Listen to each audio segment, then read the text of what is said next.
안녕하십니까. 취업코치 박세용입니다. 자, 국민건강보험공단 체험형 인턴 자기소개서 항목 두 번째 시작하도록 하겠습니다. 자, 굉장히 많은 인원을 뽑고 있다는 이야기를 첫 번째 영상에서 말씀을 드렸고요. 두 번째 영상도 보면서 따라 하실 수 있도록 정리를 해 보았습니다. 자, 일단 항목을 먼저 읽고 하나씩 짚어볼게요. 공동체 생활 중 관습적으로 진행되었던 것, 괄호 프로세스, 규칙 등 가로 닫고 을 바꾸거나 개선했던 경험에 대하여 자유롭게 기술하세요. 500자. 자유롭습니까, 여러분? 자, 이 자기소개서 항목은 문제 해결 능력을 묻는 항목입니다. 자, 자기소개서 문제 해결 능력. NCS 자기소개서를 처음 쓰시는 분들을 위해서 NCS 항목에 대한 부분들을 다시 한번 설명을 드립니다. 자, 이렇게 사이트에 가보시면 문제 해결 능력이라고 여기 나와 있죠. 자, 이걸 보시면 구조 보기가 이렇게 나와 있습니다. 구조 보기 보면 이렇게 사고력도 나와 있고 문제 처리 능력이 이렇게 나와 있죠. 보입니까?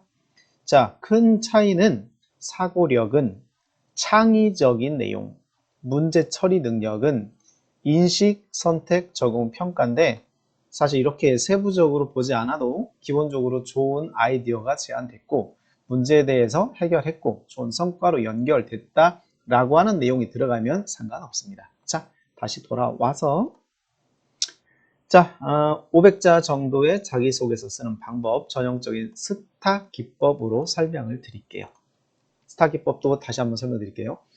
제가 영상을 보면서 실수했던 게 저는 똑같은 이야기를 계속 영상마다 하다 보니까 여러분들이 다 알 거라고 생각했더니 또 그런 부분에 대해서 처음 보시는 분들이 잘 모를 수도 있어서 매 영상마다 처음이라고 생각하고 다시 한번 설명드릴게요.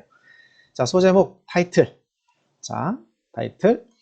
제목이 관습적으로 진행됐던 개선했던 것을 묻고 있으니까 관습적이었던 내용을 적고 거기서 결과물이 나올 수 있도록 적어주시면 됩니다. 자기소개서의 소제목의 분량은 전체 한 줄에 3분의 2 정도를 넘지 않았으면 좋겠다. 자, 두 번째 상황, 시츄에이션, STAR, 그렇죠? S 상황. 상황은 시점, 언제, 어디서, 무엇을 할 때니. 1번 영상에서 제가 육하 원칙으로 써도 된다는 말씀을 드렸죠? 그렇게 쓰셔도 되고 그렇지 않다라면 그냥 시점을 써줍니다. 공동체 생활을 했던 그 시점, 또 두 번째 생활했던 곳을 쓰라고 하니까 조직명을 써주시면 되겠고요. 그 다음에 성과 내용 번역 기술은 서류 부분에 결과를 먼저 쓰는 방식을 제가 계속 설명을 드리는데 그래서 어떤 조직에서 무엇을 할 때 어떤 성과를 낸 적이 있었습니다로 이야기를 써주고 가는 게 두 갈씩이죠. 그렇게 써줬으면 좋겠다는 말씀을 드렸고 자, 과제 진행입니다. 과제. 자, 그러면 여러분들이 이제 역할이 나오는 거죠. 과제가 나오고 역할이 나오는 건데 제목에 또 인용을 하는 거죠. 관습적으로 지속됐던 것이 있습니까? 프로세스와 규칙을. 그럼 여러분들은 그것을 바꿔야 했던 이유가 있었겠죠. 뭐 불편했는데 사람들이 익숙했다든지 이런 거. 근데 여러분들은 새로운 시각으로 이제 바라본 거죠. 자, 그래서 지속적으로 반복된 문제점에 대해서 이제는 이것을 그냥 그려려니가 아니라 바꿔야 되지 않겠니라고 하는 문제 인식을 한 거예요. 라고 이야기를 써주고 여기까지 몇 프로?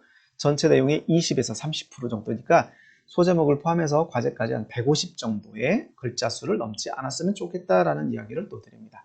자, 이제 주인공인 여러분이 나와야 될 시간, 행동, 역할, 액션. 자, 여기서 관습적인 프로세스와 규칙을 개선하기 위해서 제안한 내용이 나와야 되겠죠. 여기서 과제에서 원인 분석이라든지 이런 얘기를 원인이 살짝 나오면 여기서 여러분들이 원인 분석, 대안 제시에서 참신한 내용이 나와줬으면 좋겠다. 과거에 없었던 새로운 방식. 아니면 계속 뭔가 문제가 있는데 그 문제를 가지고 A 방식이 아니라 B 방식으로 했으면 좋겠지 않을까라고 하는 아이디어 제안. 이런 내용이 나왔으면 좋겠고요. 그래서 대안이 적용되는 과정, 그리고 여러분들이 그 과정의 프로세스의 개선의 내용을 실제로 뭘 했고 적용해봤고 추진해봤고 해봤다는 내용이 나오고 이게 몇 프로? 40% 정도, 200자 정도의 글을 써주시면 될 것 같다. 마지막 결과인데 자, 결과에 대한 부분들 이렇게 뭔가 성과를 요구하는 자기소개서는 꼭 여기 결과 부분에 뭘 써줘라? 결과를 성과인데 과거와 관련돼서 과거의 경험과 과거의 내용과 비교해서 더 좋아진 것, 개선을 증명할 수 있는 내용. 예를 들면 여러분이 아르바이트라고 하면 고객을 불만을 감수했다. 뭐 시간의 효율을 높였다. 동선을 짧게 했다. 또 이런 여러분들의 모든 각자의 경험에서 이 해당 내용을 끌어와서 써주시면 되겠죠. 그러니까 이런 내용을 먼저 쓰기 전에는 제일 먼저 뭘 해야 됩니까? 여러분들의 소재 정리를 하시는 거예요. 소재 닉네임을 붙여줍니다. 아르바이트의 경험이, 이것은 창의력, 이것은 문제 해결 능력, 이거는 대인관계, 이거는 고객 서비스 등등등. 그래서 일단 이 글을 쓰시는 모든 분들은 일단 1차적으로 여러분들의 경험을 정리하시고 그 경험을 어느 항목에 입력하실 건가, 대입하실 건가에 대한 고민을 하고 서류를 써줬으면 좋겠습니다. 이렇게 해서 2번 항목 간단하게 마치고요. 이제 3번 항목으로 넘어갈게요. 영상에서 3번으로 자동으로 넘어가도록 설정을 하겠습니다. 자, 영상이 도움이 되신 분들은 공유, 좋아요 버튼을 눌러주시고 지속적으로 하면 안 되는데 그렇죠? 취업을 해야 되는데 취업을 할 때까지 여러분들이 영상을 꾸준히 보신다면 저도 힘을 내서 영상을 열심히 촬영하도록 하겠습니다. 자, 오늘도 수고하셨습니다.